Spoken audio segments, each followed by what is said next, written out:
नमस्कार, मैं हूं दीपाली राणा। आप देख रहे हैं मिड कैप मंत्रा। शुरुआत करेंगे इस वक्त की हेडलाइंस के साथ।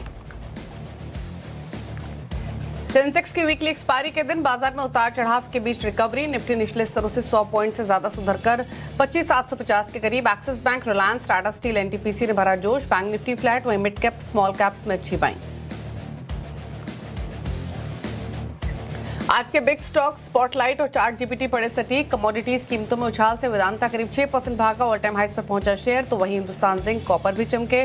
उधर स्पॉटलाइट, इंडसइंड बैंक करीब 4% चला। साथ ही चार्ट जीपीटी शेयर, एमसीएक्स और डिक्सन टेक भी चले।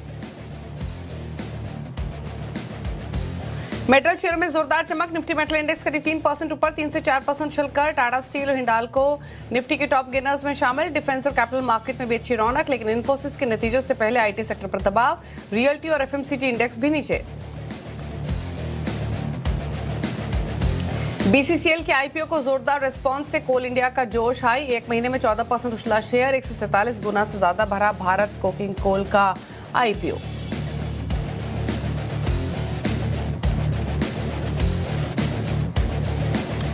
आप देख रहे हैं मिड कैप मंत्रा। एंजल वन के ओशो कृष्णन हमारे साथ मौजूद है, लेंगे उनसे ट्रेड। लेकिन पहले लेकर आते हैं इस समय का मार्केट का एक्शन आपकी स्क्रीन पर। बाजार का हाल देखिए तो आज के कारोबार में मिक्स्ड क्यूज देखने को मिल रहे हैं, स्पेशली सेक्टोरल फ्रंट पे।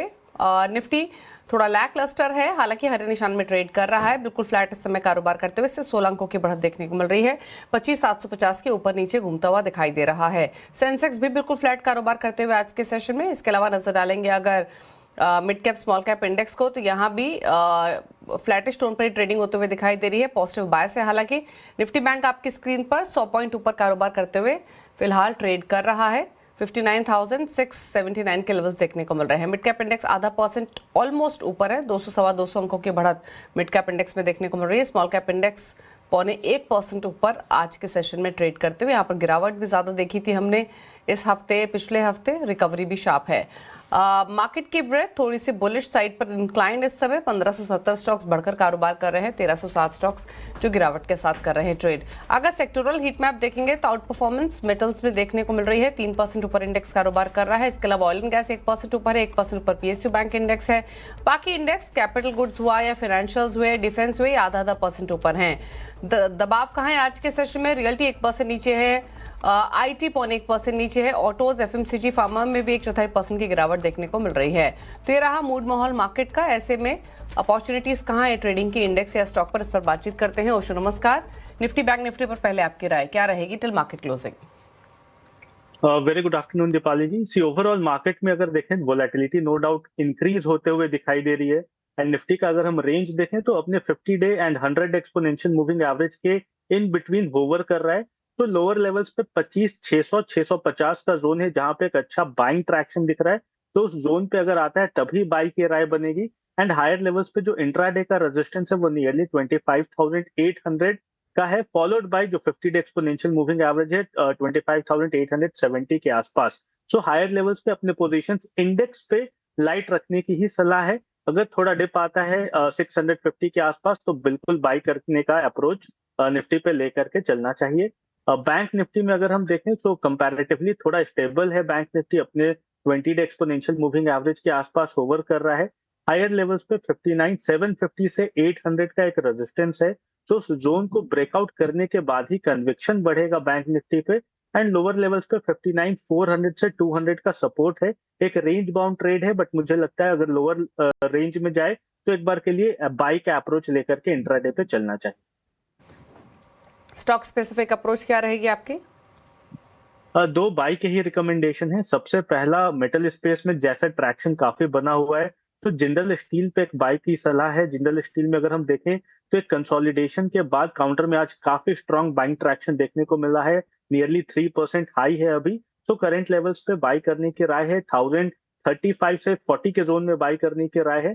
1010 का स्टॉप लॉस मेंटेन करना है। एंड अप्रोक्सीमेटली 1070 से 85 के टारगेट्स हमें देखने को मिल सकते हैं। सेकेंड काउंटर जिसमें एक अच्छा रिवर्सल है वो है इटर्नल। इटर्नल में अगर हम देखें 2 दिन से बाइंग ट्रैक्शन काफी बनी हुई है। एंड अपने 20 डे एक्सपोनेंशियल मूविंग एवरेज से टर्न अराउंड हो रहा है काउंटर। तो करंट लेवल्स पे बाई करने की राय है। 289 का स्टॉप लॉस मेंटेन करना है। एंड नियरली 310 फॉलोड बाय 316 के टारगेट्स हमें देखने को मिल सकते हैं। ओके, तो चलिए ये रहे ट्रेड आपके लिए जहां पर पोजीशंस आप बना सकते हैं। तो ये रहा फिलहाल का एक्शन। अब फटाफट से एक बार मिड कैप्स के स्टॉक्स आपकी स्क्रीन पर लेकर आते हैं। वो पॉकेट जहां पर तेजी मंदी आज के कारोबार में देखने को मिल रही है। शुरुआत मेटल्स के साथ ही करेंगे क्योंकि ये एक बास्केट है जो कि कंसिस्टेंट आउट परफॉर्मर रही है।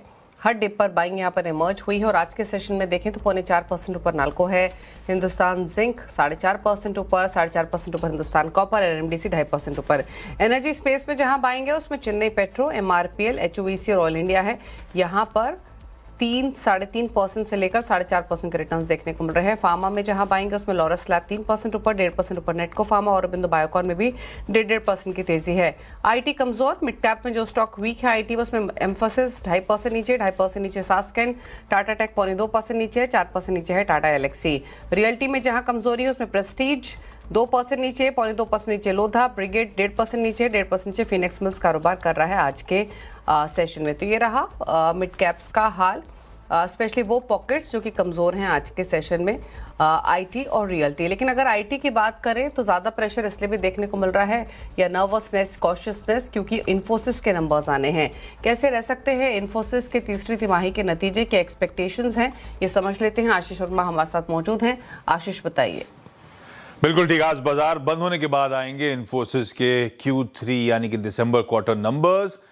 जहां तक कांस्टेंट करेंसी में रेवेन्यू की बात है, बिल्कुल फ्लैट होगा पिछली तिमाही के सामने। और वो शायद रीजन ये भी है कि इन्फोसिस का जिस तरह का ज्योग्राफिकल मिक्स है, यानी कि अमेरिका में ज्यादा डिपेंडेंस, या जिस तरह का वर्टिकल मिक्स है, यानी कि बीएफएसआई से रेवेन्यूज ज्यादा आते हैं, तो उसको सीजनैलिटी का इंपैक्ट थोड़ा ज्यादा पड़ता है। पर ध्यान रखिए कि फ्लैट क्वार्टर रहेगा बैक टू बैक 2 मजबूत क्वार्टर्स के बाद, क्योंकि इसी साल Q1 में 2.6% कांस्टेंट करेंसी में उछाल था, पिछले क्वार्टर Q2 में 2.2% का जंप था। तो अच्छे फर्स्ट हाफ के बाद एक फ्लैट क्वार्टर एक्सपेक्टेड है। मार्जिन्स एक्सपेक्टेड है कि तिमाही दर तिमाही 30 बेसिस पॉइंट्स बढ़ेंगे। जब सीजनली वीक क्वार्टर है तो मार्जिन्स क्यों इंप्रूव हो रहे होंगे? एक तो रुपया और दूसरा इन्फी का एक प्रोजेक्ट मैक्सिमस है जिसमें ये इंटरनल मार्जिन एक्सपेंशन का प्रोग्राम चला रहे हैं, जिसके अंतर्गत उस प्रोजेक्ट मैक्सिमस का स्ट्रीट एक्सपेक्ट करिए कुछ फायदा मिल रहा होगा और मुनाफा तिमाही दर तिमाही 1% बढ़ेगा। इसीलिए अच्छा, गाइडेंस 2 ही कंपनीज देती हैं, एचसीएल टेक और इन्फोसिस। इन्फोसिस ने अब तक की गाइडेंस दे रखी है 2 से 3% की। अब क्योंकि 3 तिमाहियां हो चुकी हैं, सिर्फ एक क्वार्टर सामने बचा है, तो विजिबिलिटी ज्यादा है पूरे साल के लिए। तो स्ट्रीट एक्सपेक्ट कर रही है गाइडेंस बैंड को नैरो डाउन शायद इन्फी करे, और नैरो डाउन करे अपने हायर एंड के पास, यानी कि शायद 2.5 से 3% की बात इस क्वार्टर में पूरे साल की ग्रोथ रख सकते हैं। और मार्जिन वही जो पहले से देख के रखें 20 से 22% के, जस के तस बने रहेंगे। लास्टली, क्योंकि इन्फी के साथ आउटलुक बेलवेदर का हमने टैग अटैच कर रखा है, तो इन्फी की कमेंट्री इंपॉर्टेंट होती है। कमेंट्री कैसा कैलेंडर ईयर 2026 में टेक्नोलॉजी स्पेंड्स का आउटलुक नजर आता है, किस तरह की लार्ज डील्स में कॉम्पिटिटिव इंटेंसिटी है, प्राइसिंग प्रेशर तो नहीं देखने को मिल रहे हैं, सब वेट कर रहे हैं। अब एआई एडॉप्शन का, एंटरप्राइज एआई, अब तक एआई पे केपेक्स पे खर्च हो रहा था, अब एडॉप्शन धीरे धीरे आएगा। वो पेस कैसी है, कितना प्रोग्रेस हो रहा है, क्या एक्सपेक्टेड है इस साल, ये सब कमेंट्री में इंपॉर्टेंट होगा। तो इन्फी के रिजल्ट्स से ज्यादा शायद उसकी ये गाइडेंस और उससे ज्यादा उसकी कमेंट्री आज नंबर्स में इंपॉर्टेंट। शुक्रिया आशीष ये डिटेल्स बताने के लिए। तो डेफिनेटली नंबर्स के साथ जो मोस्ट इंपॉर्टेंट रहेगा वो कमेंट्री रहेगी, किस तरीके की मार्जिन पिक्चर रहती है वो बहुत इंपॉर्टेंट रहेगा। गाइडेंस क्या कंपनी देती है, हालांकि नंबर से ठीक पहले स्टॉक दायरे में ट्रेड करते हुए दिखाई दे रहा है, फिलहाल 1600 के लेवल्स पर कारोबार करते हुए। ओशो एक बार देखिए इन्फोसिस का स्टॉक और बताइए अर्निंग से पहले अगर कोई ट्रेड लेना हो तो क्या रिकमेंडेशन आपकी रहेगी, सपोर्ट कहाँ दिख रहे हैं, क्या व्यू रहेगा स्टॉक पर?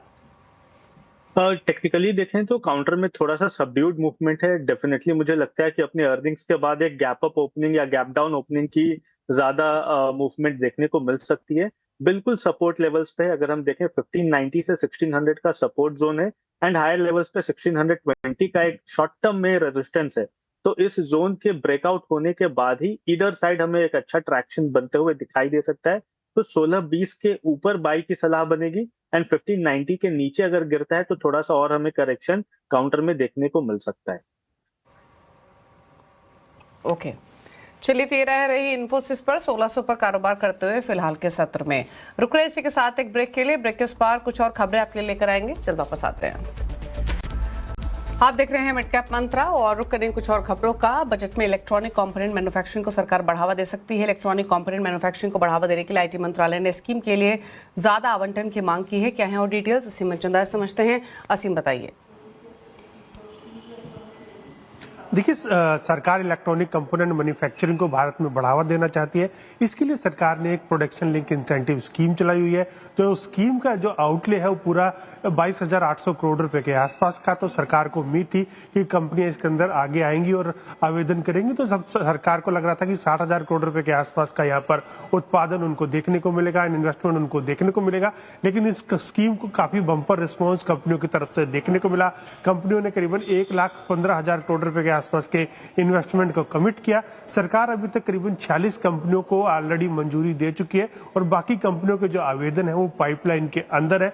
तो उसका जो स्कीम थी उसका जो पूरा बजट था वो पूरा खत्म हो चुका है। लेकिन सरकार चाहती है कि बाकी कंपनियों को भी मंजूरी दी जाए, क्योंकि सरकार का एक महत्वपूर्ण लक्ष्य रखा है सरकार ने कि 2030 तक $100 बिलियन के इलेक्ट्रॉनिक कंपोनेंट्स को मैन्युफैक्चरिंग करने का सरकार का वो लक्ष्य है। तो सरकार जो वित्त मंत्रालय जो आईटी मंत्रालय उसने वित्त मंत्रालय से मांग की कि आप इसके अंदर जो आवंटन है उसको बढ़ा दीजिए, आवंटन को लगभग आप दोगुना कर दीजिए। तो आने वाले दिनों में हम जो वित्त मंत्री जब बजट की घोषणा करेंगी तो हमको इस स्कीम के अंदर आउटले बढ़ता हुआ दिखाई दे सकता है। शुक्रिया आपका असीम में डिटेल्स बताने के लिए। और इनफैक्ट स्टॉक फोकस में बने हुए हैं ऑलरेडी। हालांकि ये खबर इंपॉर्टेंट है तो नजर रहेंगी उन तमाम कंपनीज पर। केन्सटेक, डिक्सन टेक जैसी कंपनीज जो कि इंपैक्ट होती हैं। हालांकि डिक्सन टेक फ्लैट ट्रेड करा है, केन्सटेक में हम बढ़त देख रहे हैं। केन्सटेक पर एक राय भी ले लेते हैं क्योंकि मोमेंटम में है। क्या राय रहेगी आपकी इस स्टॉक पर, क्या व्यू है ओशो? ओवरऑल ट्रेंड तो वीक है काउंटर का एंड अभी अपने ब्रेकडाउन जोन के नीचे है। 4000 का एक स्ट्रॉन्ग सपोर्ट था जिसके नीचे काउंटर फिसलता हुआ नजर आ रहा है। तो मुझे लगता है जब तक 4000 रिकवर नहीं करता है बेटर है कि एक बार साइडवेज का अप्रोच रखें काउंटर में। 4000 को क्रॉस करने के बाद ही फ्रेश एक्यूमुलेशन की सलाह बनेगी शॉर्ट से मीडियम टर्म पर्सपेक्टिव में। ओके, आप देख रहे हैं मिड कैप मंत्रा और अब बात मकर संक्रांति की। देश आज मकर संक्रांति का त्योहार धूमधाम से बना रहा है।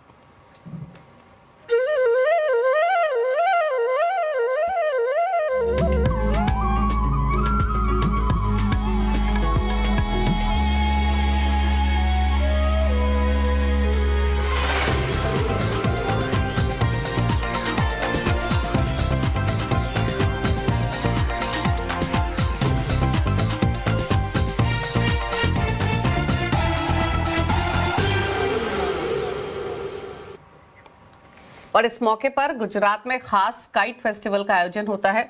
इसी कड़ी में आज फिर अहमदाबाद में काइट फेस्टिवल चल रहा है। पुराने अहमदाबाद का इलाका जिसको पोल कहते हैं, वहां क्या नजारा है बताने के लिए केतन हमारे साथ मौजूद हैं। केतन बताइए किस तरीके का माहौल आज अहमदाबाद में? देखिए, मैं आपको एक ऐसा माहौल दिखाने जा रहा हूं, वो देखकर शायद आपको भी लगेगा कि मैं उड़कर अहमदाबाद आ जाऊं। तो सबसे पहले मैं आसपास का नजारा दिखाता हूं और सब देखिए कितने उत्साहित है। आप देखिए कि यहाँ पर जो होस्ट है उन्होंने जो शर्ट पहन रखा है हस्बैंड वाइफ ने, वो भी काइट के आकार का है। मतलब पूरा का पूरा काइट पहनकर वो घूम रहे हैं ऐसा लगता है। सिर्फ यहाँ नहीं, आसपास देखिए कि पतंग ही पतंग आपको दिखाई देगी।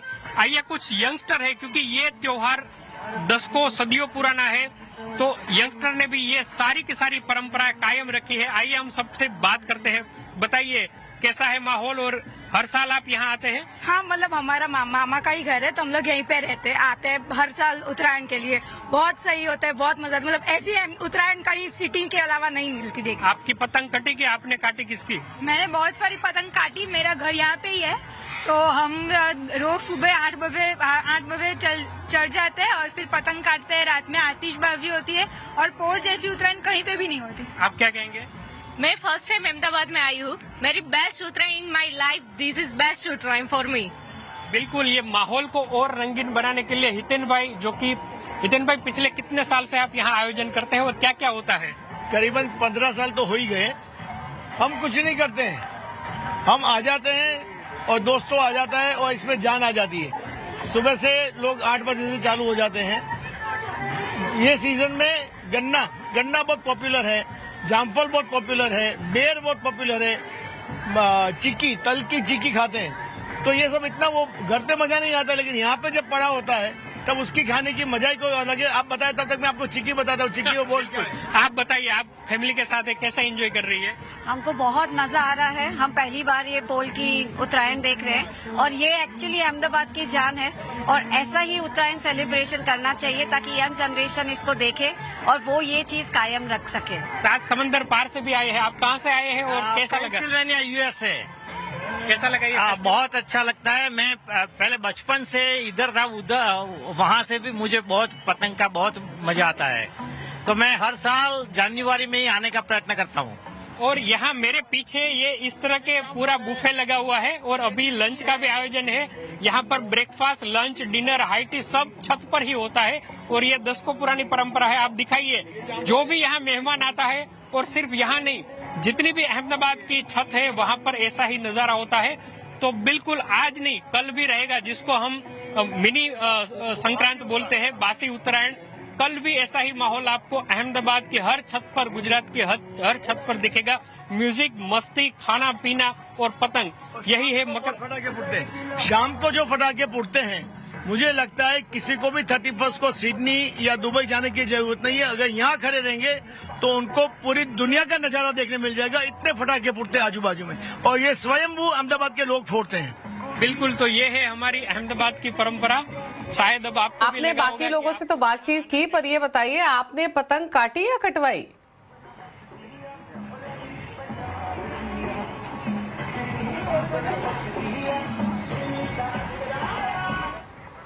केतन, ये बताइए, आपने उड़ाई पतंग की नहीं, और पतंग काटी किसी की, अपनी पतंग कटवाई आपने?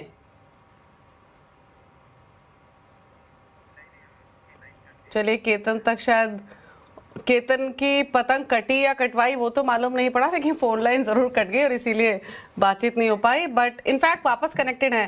केतन, सुन पा रहे हैं आप? हाँ हाँ, बिल्कुल बिल्कुल, बताइए। तो केतन, ये बताइए, आपने बाकी लोगों से तो बातचीत की, आपने पतंग उड़ाई या नहीं उड़ाई? अपनी पतंग कटवाई या काटी आपने? नहीं, मैं भी पतंग काटूंगा। और देखिए, वैसे तो हमें इस तरह के कपड़े पहनने की छूट नहीं है, लेकिन मैंने भी अपने आप को थोड़ा कलरफुल करने की कोशिश की है। तो डेफिनेटली जैसे ही लाइव खत्म होगा, हम यहीं से पतंग उड़ाएंगे और लोगों की पतंग काटेंगे आज डेफिनेटली। चलिए, बिल्कुल, पतंग काटिए, पतंग उड़ाइए। और आपकी शर्ट अच्छी लग रही है आज मकर संक्रांति के मौके पर। शुक्रिया आपका ये पूरा अपडेट अहमदाबाद से बताने के लिए। लेकिन चलिए आगे बढ़ेंगे और फटाफट से खिलाड़ी भवन का अपडेट लेकर आते हैं। मंत्री फिनमार्ट के अरुण कुमार मंत्री, मेरे एसड शुएब खान के मुथु सिल्वराज एम और जेएम फाइनेंशियल के तेजस शाह के बीच मुकाबला चल रहा है। दिखाते हैं आपको इस समय की रिटर्न की स्थिति। अरुण कुमार मंत्री का पोर्टफोलियो 4.25%, 2% रिटर्न मुथु का पोर्टफोलियो दे रहा है और 10% रिटर्न तेजस शाह का पोर्टफोलियो लैंड कर रहा है। तो ये रहा पूरा अपडेट। इसी के साथ एक ब्रेक के उस पर आप देखें न्यूयॉर्क कंपनी, जहां हम बातचीत करेंगे अमागी मीडिया लैब्स के को फाउंडर, एमडी और सीईओ भास्कर सुब्रमण्यम और साथ ही कंपनी के सीएफओ विजय एनपी से। और इसके अलावा आईपीओ पर शेडरफेक्स टेक्नोलॉजीज के फाउंडर सीईओ अभिषेक बंसल, कंपनी के को फाउंडर चीफ टेक्नोलॉजी ऑफिसर वैभव खंडेलवाल से भी होगी खास चर्चा। एक ब्रेक के बाद नमस्कार।